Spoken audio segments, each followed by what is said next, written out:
Pada zaman dahulu, Kerajaan Muna merupakan sebuah kerajaan besar khususnya di Jazirah Sulawesi Tenggara. Sisa-sisa kebesaran Kerajaan Muna di masa lalu masih dapat disaksikan hingga kini. Baik itu dalam hal bela diri yang menunjukkan betapa tangguh para raja serta prajuritnya kala itu, ataupun arsitektur benteng-benteng kuno yang dapat meyakinkan siapapun bila Kerajaan Muna memiliki pertahanan luar biasa kokoh. Salah satu misalnya Benteng Wasidakari yang terletak di Kecamatan Kabawo, Kabupaten Muna. Dalam catatan sejarah, Benteng Wasidakari merupakan mahakarya seorang raja perempuan bernama Wasidakari. Kekokohan benteng tersebut bakal melahirkan kekaguman.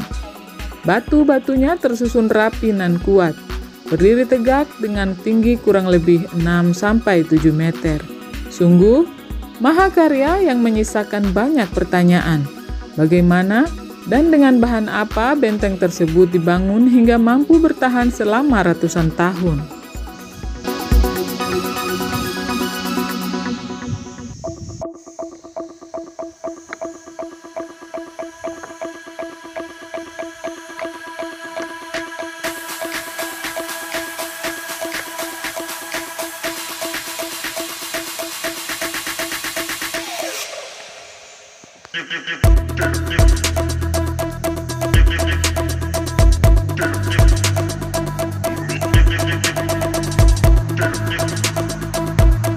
Selain Benteng Wasidakari, ternyata ada lagi tempat panorama serta nilai historisnya tak kalah luar biasa.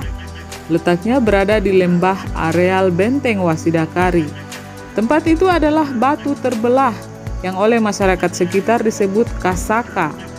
Untuk sampai ke sana, salah satu aksesnya sangat ekstrim dengan menuruni tebing batu.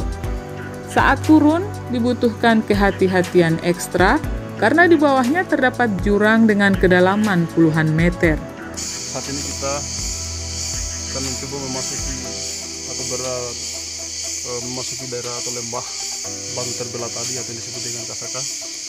Namun kemudian medannya agak curam, kita butuh ekstra hati-hati dan tentunya penuh butuh konsentrasi. Oke, mari.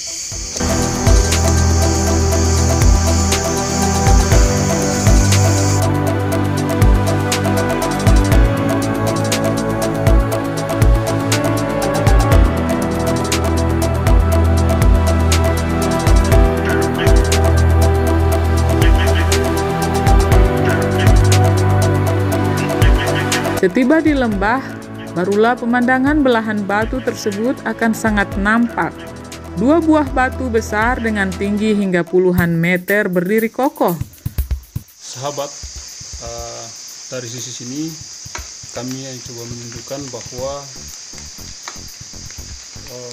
profil bentukan alam yang begitu indah di lembah ini yang menunjukkan sebuah pemisahan antara Benteng Wasidakari dengan konstruksi bebatuan yang begitu indah dan di luar Benteng Wasidakari. Inilah lembah yang dimasukkan sebagai Kasaka dan ini menjadi cikal bakal kampung Kasaka dulu. Pada pertengahan kedua batu ada jalan yang menuju gua rahasia, tempat persembunyian rakyat Raja Wasidakari saat ada serangan, serta akses menuju pusat Benteng Wasidakari. Di salah satu batu raksasa di mana di atasnya berdiri Benteng Wasidakari, ada sebuah batu bernama Moganenoliwu, yang berarti laki-laki pemberaninya kampung. Posisi batu Moganenoliwu miring, seolah menopang batu raksasa tempat Benteng Wasidakari berada.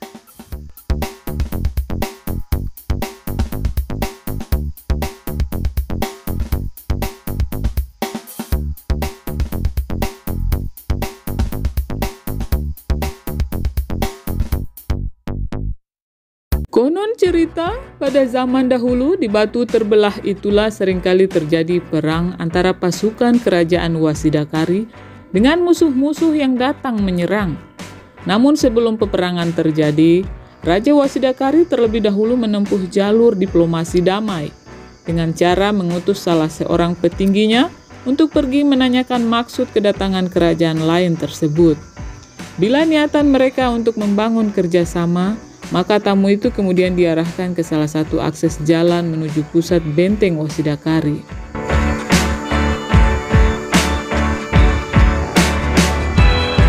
Konon cerita bahwa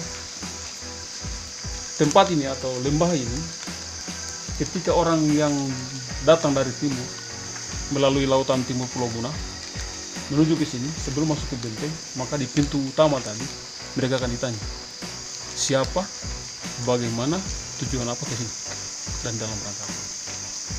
Jika sekiranya tadi tujuannya dalam hal untuk diplomasi dan kerjasama, maka dengan sangat teliti, batu yang saya katakan tadi beserta pasukannya kemudian menanyakan secara detail maksud dan diplomasi yang mereka bangun. Tapi sekiranya diplomasi misalnya tidak lagi jalan, maka secara otomatis peperangan terjadi. Dalam artian bahwa bala tentara dari manapun yang dari bagian timur tadi, yang kemudian berlabuh di Muna bagian timur untuk ke sini itu, dipersilakan masuk.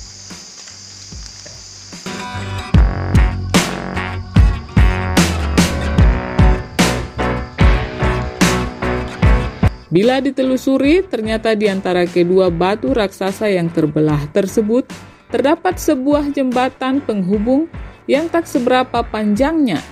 Jadi kalaupun musuh melakukan penyusupan pasukan, maka akan sulit bahkan tidak mungkin menembus ke jantung pertahanan benteng Wasidakari. Karena jembatan penghubung dimaksud hanya bisa dilalui satu orang. Sementara pada sisi kiri dan kanannya ada jurang yang cukup dalam.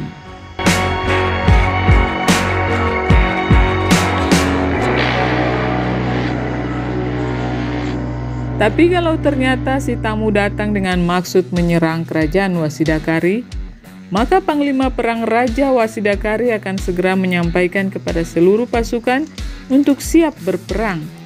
Sementara rakyat diperintahkan agar segera bersembunyi ke dalam gua rahasia. Lalu peperangan pun terjadi. Melihat posisi lembah yang diapit dua buah batu raksasa, rasanya sangat sulit bagi pasukan musuh untuk menang. Itu karena pasukan Raja Wasidakari bisa menghadang musuh dari bagian timur dan barat.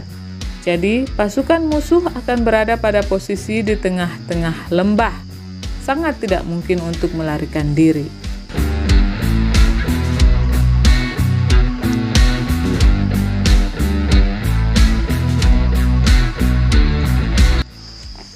Di tempat saya berdiri saat ini adalah tempat berdirinya salah satu panglima yang dari kerajaan ini, kerajaan Wasidakari, yang kemudian diperintahkan untuk menyampaikan informasi kepada masyarakat yang ada di sekitar sini. Jika ada musuh, disampaikan untuk segera masuk atau menghindar melalui pintu rahasia.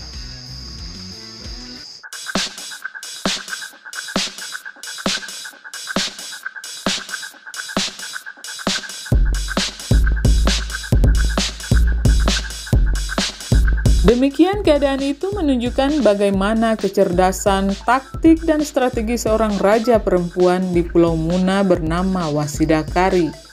Dalam hal ini, di samping mampu membangun benteng pertahanan nan kokoh serta pasukan yang tangguh, Raja Wasidakari juga mampu menerapkan taktik dan strategi tinggi dengan melihat letak geografis serta kondisi topografi medan di sekitar benteng Wasidakari. Olehnya itu tidak mengherankan dalam sejarah kerajaan Wasidakari tercatat sebagai salah satu legenda di kalangan masyarakat Muna. Semua akan terlihat saat berkunjung ke sana. Dari kejauhan, tembok benteng Wasidakari sudah terlihat berdiri dengan kokoh. Ketika menyusuri areal benteng, maka akan lebih nampak betapa strategis letak benteng Wasidakari berada. Di bagian selatan ada jurang hingga musuh tidak akan bisa menyerang dari arah tersebut. Pada sisi timur juga demikian. Lalu pada bagian utara berdiri kokoh sebuah batu raksasa. Jadi, satu-satunya akses yang paling mudah dilalui hanya di bagian barat. Itu pun musuh harus berhadapan dengan dinding benteng yang tinggi lagi kokoh. Itulah batu terbelah sebagai saksi bisu ketangguhan seorang raja perempuan, serta peperangan-peperangan besar yang dilakukan pasukan kerajaan Wasidakari.